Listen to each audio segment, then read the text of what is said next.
की हार्दिक शुभकामनाएं एवं बधाई। दोस्तों, आज की इस वीडियो में हम आपको 2025 में पड़ने वाली वट सावित्री पूजा के बारे में संपूर्ण जानकारी देने जा रहे हैं। जैसे कि इस साल यानी कि साल 2025 में वट सावित्री का व्रत कब रखा जाएगा, इसकी पूजा का शुभ मुहूर्त क्या है, पूजा विधि क्या रहने वाली है और इस दिन आपको क्या खाना चाहिए एवं क्या नहीं खाना चाहिए, कौन सी चीज है जो हमें दान में देनी चाहिए और कौन सी चीजें हैं जिसका दान हमें भूल से भी नहीं करना चाहिए। साथ ही हम जानेंगे कि वह कौन सी महिलाएं हैं जिनको वट सावित्री पूजा का व्रत गलती से भी नहीं रखना चाहिए, एवं ये भी जानेंगे कि वट सावित्री की पूजा आपको कैसे करनी है। पहली बार यदि आप व्रत रख रहे हैं तो क्या क्या सावधानियां आपको इस दौरान बरतनी चाहिए, एवं वट सावित्री पूजा के दिन आपको कौन सी किस विधि से पूजा करनी है, किस दिन पूजा करनी है, पूजा का शुभ मुहूर्त क्या रहेगा, पूजा विधि क्या रहेगी, ये समस्त जानकारी आज हम आपको इस छोटी सी वीडियो के माध्यम से बताने जा रहे हैं। दोस्तों, आपसे निवेदन है कि वीडियो के अंत तक आपको बने रहना है। वीडियो को काट काट कर नहीं देखना है, वीडियो को पूरा ही देखना होगा, तभी आपको संपूर्ण जानकारी प्राप्त होगी। दोस्तों, वट सावित्री व्रत के दिन चाहे कुछ करना या ना करना, और यह एक काम जरूर से करना, अखंड लक्ष्मी और सौभाग्य की प्राप्ति होगी। दोस्तों, आज की वीडियो बहुत ही महत्वपूर्ण है, तो इस वीडियो को खास करके सुहागिन महिलाओं तक जरूर से शेयर कर दीजिएगा, क्योंकि वट सावित्री का व्रत शादीशुदा महिलाओं के लिए ही है। तो दोस्तों, चलिए वीडियो में आगे बढ़ते हैं। पर उससे पहले यदि आप भी अपने जीवन में भगवान भोलेनाथ एवं माता पार्वती जी की असीम कृपा, उनका आशीर्वाद प्राप्त करना चाहते हैं तो कमेंट बॉक्स में ओम नमः शिवाय जरूर लिख दें। दोस्तों, वट सावित्री व्रत हिंदू धर्म का एक प्रमुख त्योहार है जो कि साल में एक ही बार आता है। वट सावित्री का व्रत सुहागिन महिलाएं अपने पति के लंबी उम्र एवं स्वस्थ निरोगी जीवन के लिए करती हैं। हर वर्ष ये सावित्री व्रत ज्येष्ठ मास की अमावस्या तिथि के दिन रखा जाता है। आज इस वीडियो में हम जानेंगे कि वट सावित्री व्रत कैसे करें। नहाए खाए से लेकर पारण तक की संपूर्ण जानकारी आपको सिर्फ इसी वीडियो के माध्यम से प्राप्त हो जाएंगे। साथ ही हम आपको शास्त्रों के अनुसार पति की कुशलता के लिए इस दिन कौन सा श्रृंगार आपको करना चाहिए, ये भी आपको बताएंगे। तो दोस्तों, पंचांग के मुताबिक वट सावित्री व्रत ज्येष्ठ मास की अमावस्या तिथि पर रखा जाता है। इस साल ज्येष्ठ माह की अमावस्या तिथि की शुरुआत 26 मई 2025 को दिन में 12:11 पर हो रही है। इसका समापन अगले दिन यानी 27 मई 2025 को दिन में 12:11 पर हो रही है। 2025 को सुबह 8:31 पर होगा। ऐसे में 26 मई 2025 को वट सावित्री व्रत का व्रत रखा जाएगा और इसके एक दिन पूर्व यानी कि 25 मई को हम नहाए खाए करते हैं। तो नहाए खाए के दिन आप सबसे पहले नाखून काट लीजिएगा, उसके बाद बोल दो लीजिएगा। और इस दिन हमें शुद्ध सात्विक भोजन करना चाहिए, यानी लहसुन, प्याज, बैंगन, मसूर की दाल के बिना आपको इस दिन भोजन ग्रहण करना चाहिए, क्योंकि ये सभी चीजें तामसिक प्रवृत्ति की होती हैं, जिस वजह से वट सावित्री के व्रत में इन्हें खाना निषेध माना जाता है। साथ ही आप इसी दिन अपने दोनों हाथों में मेहंदी जरूर लगा लें, क्योंकि देखिए दोस्तों, मेहंदी और महावर सुहागिन स्त्रियों की शान होती है। इसलिए आप इस दिन यदि कोई विशेष प्रकार के साजो श्रृंगार नहीं कर पाते हैं तो आप कम से कम मेहंदी और महावर जरूर लगा लें। और अगर आपके घर में वट सावित्री व्रत के दिन ठेकुआ बनाने की परंपरा है तो आप ठेकुआ भी नहाए खाए के दिन ही बना लें। और उसके अगले दिन हम व्रत रखेंगे तो व्रत के दिन आप लोग सुबह जल्दी उठ जाइएगा। सुबह जल्दी उठकर आप स्नान कर लीजिएगा और इस दिन हमें लाल पीला वस्त्र पहनकर ही पूजा करनी चाहिए। तो आपके पास नई साड़ी है तो आप लोग नई साड़ी पहन लीजिएगा, या आप अगर शादी का जो भी साड़ी है पहनना चाहती हैं तो वह भी पहन सकती है। और चूड़ी आप लोग एक डब्बा या लेट ही नया जरूर खरीद लीजिएगा। साड़ियाँ पहने हुआ भी पहन सकती है, लेकिन चूड़ियाँ आप अपने लिए एक नया जरूर से ले लीजिएगा। और उस दिन 16 श्रृंगार किया जाता है, तो आप अपना सिंदूर से मांग भर लेना लें और गले में मंगलसूत्र पहन लें। पैर में पायल, बिछुआ और महावर जरूर लगा लीजिएगा। और जो शादी का चुनरी रहता है वह ओढ़कर ही हमें उस दिन पूजा करनी चाहिए। और आप लोग मांग में जो मांग टीका है वह भी जरूर पहन लीजिएगा। और इस दिन हमें टीका पहनकर ही पूजा करनी चाहिए। सुहाग का सबसे बड़ा प्रतीक टीका होता है। तो आप लोग टीका जरूर पहन लीजिएगा। और दोस्तों, कई बार क्या होता है कि बहुत सारे लोगों के आसपास वट वृक्ष नहीं होता है, या जो किसी कारणवश नहीं जा सकते हैं, ऐसे लोग अपने घर में कोई छोटा सा वट वृक्ष खरीद कर ला सकते हैं, या वृक्ष की टहनियों को भी लाकर उनकी विधिवत पूजा कर सकते हैं। लेकिन वृक्ष के पास जाकर पूजा करना अधिक पुण्यकारी होता है, इसलिए जब तक बहुत जरूरी ना हो तब तक घर में पूजा ना करें। लेकिन दोस्तों, ध्यान रखिएगा, वट, सावित्री, पूजा के दिन कभी भी हमें बरगद की टहनी नहीं तोड़नी चाहिए। तो आप लोग एक दिन पहले ही बरगद यानी कि वट वृक्ष की टहनियां मंगवा कर रख लीजिएगा, और 26 मई की पूजा में उसी टहनी का इस्तेमाल आप कर लें। इस पूजा में गौरी गणेश का सबसे पहले पूजन किया जाता है, उसके बाद ही हम वट वृक्ष की पूजन करते हैं। और आप गौरी माता हल्दी से बना लीजिएगा और सुपारी में कलावा लपेटकर गणेश जी बना लीजिएगा। अब आप एक लाल कपड़ा ले लीजिएगा, उसके बाद ही पूजन करते हैं। फिर चावल के आटे में थोड़ा सा हल्दी मिक्स करके हमें अपन बना लेना चाहिए वट वृक्ष में लगाने के लिए, और श्रृंगार की सामग्री भी चढ़ाई जाती है, तो आप अपने लिए भी चढ़ा लीजिएगा।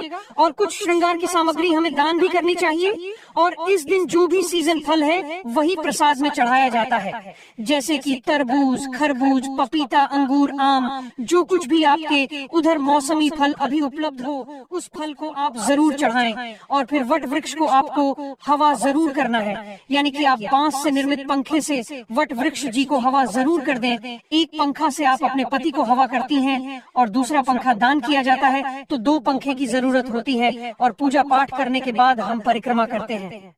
तो परिक्रमा करने के लिए आपके पास अगर कच्चा सूट है तो वह ले लीजिएगा। अगर कच्चा सूट नहीं है तो आप मौली धागा से भी परिक्रमा कर सकते हैं। और नियम तो है 108 परिक्रमा हमें करनी चाहिए। अगर 108 आप करने में सक्षम हैं तो 108 कीजिएगा, नहीं तो आप अपनी शक्ति अनुसार 11 बार, 21 बार या 51 बार भी परिक्रमा कर सकते हैं। और परिक्रमा करते समय आप लोग ध्यान दीजिएगा, अगर आपका धागा मान लीजिए खत्म हो जाए, फिर भी आपको परिक्रमा रोकना नहीं है। धागा खत्म हो जाए तो आप वहीं धागे को बांध के परिक्रमा करते रहे। और परिक्रमा करने के लिए आप अपने हाथ में चना ले लीजिएगा, और एक पैकेट हमें सिंदूर ले लेना है। चना गिन कर रख लीजिएगा, क्योंकि परिक्रमा करते समय हम भूल जाते हैं कि हम कितनी बार परिक्रमा किए हैं। इसीलिए आप लोग चना ले लीजिएगा और सिंदूर ले लीजिएगा। बट वृक्ष में लगाने के लिए और सुहाग की सामग्री हमें जरूर चढ़ाना चाहिए। तो आप सुहाग की सामग्री में चूड़ी, सिंदूर, बिंदी यह भी चढ़ा सकते हैं। और मान लीजिए 16 श्रृंगार की सामग्री चढ़ाना चाहते हैं तो वह भी चढ़ा सकते हैं। और कुछ न कुछ आप लोग दान करने के लिए भी जरूर चढ़ाएगा। आपको पूजा कर लेनी है। पूजा करने के बाद इस दिन पति पूजन भी किया जाता है। तो आप लोग जब पूजा कर लीजिएगा, घर आइएगा, उसके बाद आप लोग पति का पूजन कीजिएगा। सबसे पहले पति को जल से पैर धोया जाता है, उसके बाद हम पंख से हवा करते हैं, टीका लगाते हैं और उनके हाथ में कलावा बांधते हैं। और जो भोग प्रसाद हम लाते हैं वह हम पति को खिलाते हैं। तो पति पूजन हमें जरूर करना चाहिए। और पति पूजन करने के बाद अभी आप चाहे जो शरबत यह ले सकते हैं। इस व्रत में सिर्फ नमक नहीं खाया जाता है, आप मीठा भोजन कर सकते हैं। तो आप लोग पूजा करने के बाद जो कुछ भी खाना चाहते हैं वह खाएगा। और शाम में सूर्यास्त होने से पहले ही आप मीठा भोजन कर लीजिएगा। सूर्यास्त होने के बाद हमें कुछ भी नहीं खाना चाहिए। और व्रत का पारण हम अगले दिन करेंगे। और इस बार वट सावित्री व्रत 26वें दिन सोमवार को है और नहाए खाएं। 25वें दिन रविवार को है और व्रत का पारण हम दिन मंगलवार को करेंगे। और जो लोग पहली बार वट सावित्री व्रत करना चाहती हैं वह कर सकती है। इस बार कोई मलमास अधिक मास नहीं है। तो अगर आप लोग व्रत उठाना चाहते हैं तो आप लोग व्रत जरूर उठा लीजिएगा। और पूजा करने के बाद वहाँ पर जितनी भी सुहागन महिलाएं हैं उनके मांग में हमें सिंदूर लगा देना चाहिए। और आप लोग प्रसाद जरूर दीजिएगा। दोस्तों, आप साधारण तरीके से भी पूजा कर सकते हैं। इस दिन पूजा के लिए आपको सबसे पहले पूजा के दिन टोकरी में रेत भरकर ब्रह्मा की मूर्ति स्थापित करें तथा वहां परसों में सावित्री की मूर्ति स्थापित करनी चाहिए। दूसरी टोकरी में सत्यवान सावित्री की मूर्ति स्थापित करें। दोनों टोकरियों को वट वृक्ष के नीचे रखें। सबसे पहले ब्रह्मा सावित्री की पूजा करें, फिर सत्यवान और सावित्री की पूजा करें। इसके बाद वट वृक्ष को पानी, दिन, जल, फूल, मूली, होली, कच्चा दूध, चना, गुड़ तथा धूप दीप से पूजा करें। जल चढ़कर वृक्ष के चारों ओर कच्चा धागा लपेटकर 3 बार परिक्रमा करें। बट के पत्तों की माला पहनकर कथा का श्रवण करें। पूजन सामग्री में प्रयोग की जाने वाली वस्तुएं ध्यान से जाने दोस्तों। सावित्री सत्यवान की मूर्तियां, बस का पंखा, लाल कलाव, धूप भी फल, पुष्प, होली, सुहाग का सामान, पूर्णिया, बरगद का फल, जल से भरा कलश। शास्त्रों के अनुसार बरगद के वृक्ष के तने में भगवान विष्णु, जड़ों में ब्रह्मा और शाखों में भगवान शिव का वास है।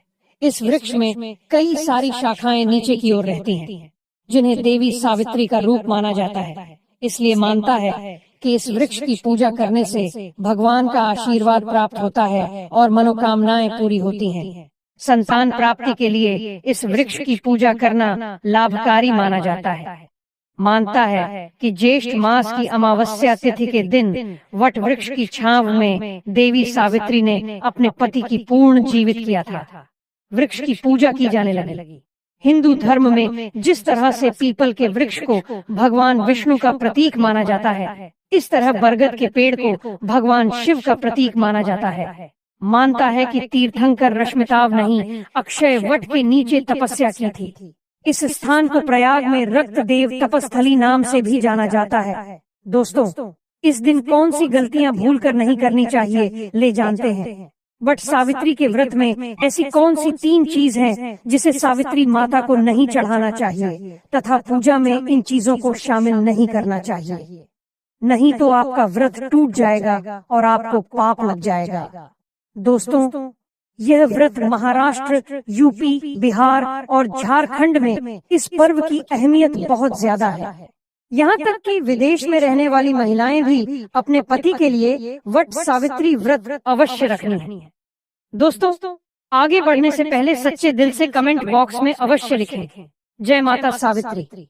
माता सावित्री के लिए एक लाइक तो बनता है और हमारे चैनल को सब्सक्राइब करके इस बेल आइकन को जरूर दबाइएगा। चलिए दोस्तों, हम जानते हैं कुछ ऐसी गलतियों के बारे में जिन्हें आपको वट सावित्री के दिन भूलकर भी नहीं करना चाहिए। वट सावित्री व्रत में काले और सफेद रंग के कपड़े बिल्कुल भी न पहने, क्योंकि काला रंग अशुभता का प्रतीक होता है, वही सफेद रंग विधवा या शोक का प्रतीक होता है। इसलिए कम से कम वट सावित्री की पूजा के दौरान आप इन कपड़ों को न पहने। लेकिन यदि आप किसी ऐसे पैसे में हैं, जैसे कि डॉक्टर या वकील है, तो आप पूजा करने के बाद सफेद या काले कलर के कपड़े पहन सकते हैं, उसमें कोई भी दिक्कत नहीं है। लेकिन कोशिश करें कि पूजा के वक्त लाल, गुलाबी, कत्थई, बैंगनी इन सभी रंगों के कपड़े आप पहने। ऐसा करने से माता आपसे अति प्रसन्न होगी और आपको अखंड सौभाग्यवती की प्राप्ति होगी। दोस्तों, इस समय जितना ज्यादा हो सके श्रृंगार आदि का दान करें, इससे आपके पति पर कभी कोई कष्ट नहीं आएंगे। माता सावित्री प्रसन्न होती है। लेकिन याद रहे, खुद का मेकअप दान न करें, बाहर से खरीद कर ही दान करें। इससे आपके जीवन में कभी भी धन की कमी नहीं होगी। वहीं शास्त्रों के अनुसार माना जाता है कि वट सावित्री के व्रत में व्रतधारी को नमक का सेवन नहीं करना चाहिए एवं घर में किसी भी व्यक्ति को मांस मदिरा का सेवन नहीं करना चाहिए एवं इस दिन पति पत्नी को आपस में दूरी बनाकर रखनी चाहिए एवं कठोर ब्रह्मचर्य का पालन करना चाहिए, क्योंकि इस दिन संबंध बनाने से न सिर्फ व्रत खंडित होता है बल्कि पति पर संकट भी आ सकता है। इसलिए आप इस बात का विशेष रूप से ध्यान रखें।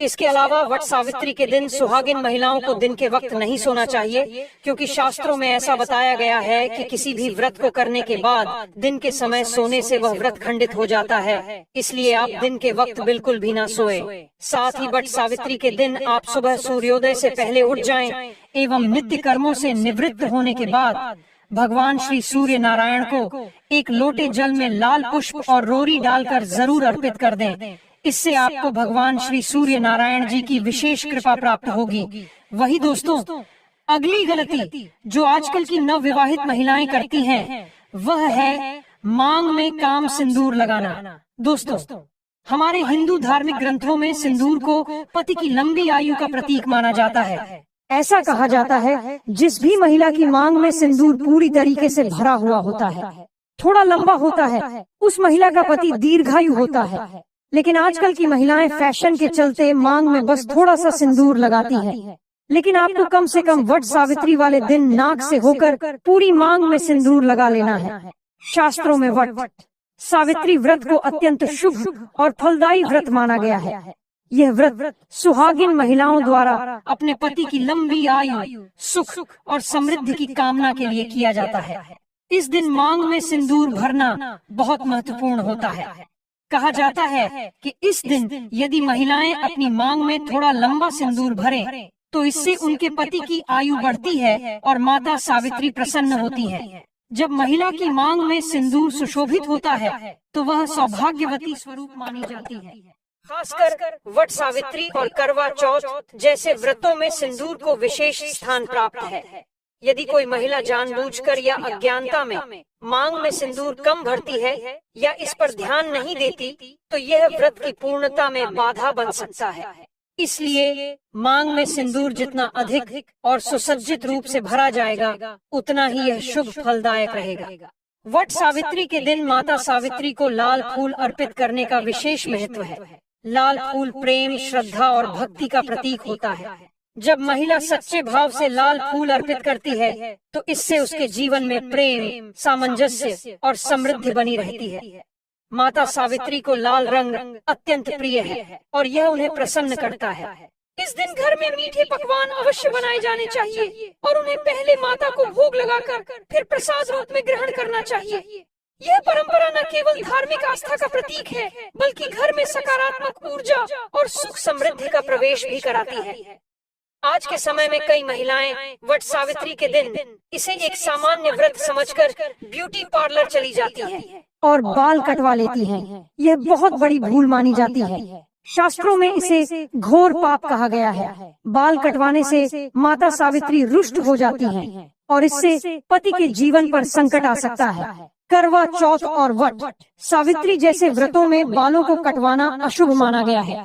यह व्रत पति की दीर्घायु और अखंड सौभाग्य के लिए होता है और किसी भी तरह की कटौती इसमें व्रत की मर्यादा को खंडित कर सकती है। इस दिन अर्पित की जाने वाली किसी भी वस्तु की पूर्णता और पवित्रता का ध्यान रखना आवश्यक है। कोई भी टूटी फूटी वस्तु, चाहे वह फूल हो, थाली हो या पूजा की अन्य सामग्री, अर्पण योग्य नहीं होती। चूड़ियों का विशेष महत्व होता है और व्रत के दिन सफेद, नीली या काली चूड़ियां पहनने से बचना चाहिए। टूटी हुई चूड़ियां तो बिल्कुल भी नहीं पहननी चाहिए।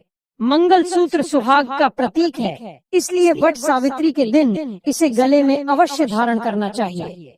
यदि कोई महिला इस दिन मंगल सूत्र नहीं पहनती है, तो उसका व्रत अधूरा माना जाता है। शास्त्रों में कुछ ऐसी स्थितियों का उल्लेख है जब महिलाओं को यह व्रत नहीं करना चाहिए। सबसे पहली स्थिति तब होती है जब किसी महिला का मन अपने पति के बजाय किसी अन्य पुरुष की ओर आकर्षित हो। यदि मन और विचार शुद्ध नहीं है, तो व्रत की संकल्पना ही व्यर्थ हो जाती है। आचार्य चाणक्य ने भी कहा है कि एक आदर्श जीवन साथी वही होता है जिसका मन पवित्र हो और जो केवल अपने प्रेमी से प्रेम करे। ऐसा व्यक्ति ही सच्चे रिश्ते को निभाने में सक्षम होता है। दूसरी स्थिति गर्भवती महिलाओं की होती है। हालांकि शास्त्र गर्भवती महिला को व्रत करने से मना नहीं करते, लेकिन यदि महिला कमजोर हो या उसकी तबीयत ठीक न हो, तो यह व्रत उसके और गर्भस्थ शिशु के लिए हानिकारक हो सकता है। ऐसे में डॉक्टर की सलाह लेकर ही व्रत रखने का निर्णय लेना चाहिए। तीसरी स्थिति तब होती है जब कोई महिला अपने पति के साथ 7 फेरे लिए बिना साथ रह रही हो। शास्त्रों के अनुसार वट सावित्री व्रत पति पत्नी के पवित्र बंधन के लिए है और 7 फेरे इसके लिए अनिवार्य माने गए हैं। बिना विवाह के ऐसे रिश्ते इस व्रत की पवित्रता को कलंकित करते हैं। अगर पति पत्नी के बीच लंबे समय से विवाद चल रहा हो और तलाक की स्थिति बन रही हो, तो ऐसे समय व्रत रखना अनुचित माना जाता है। वट सावित्री का व्रत प्रेम और समर्पण का प्रतीक है।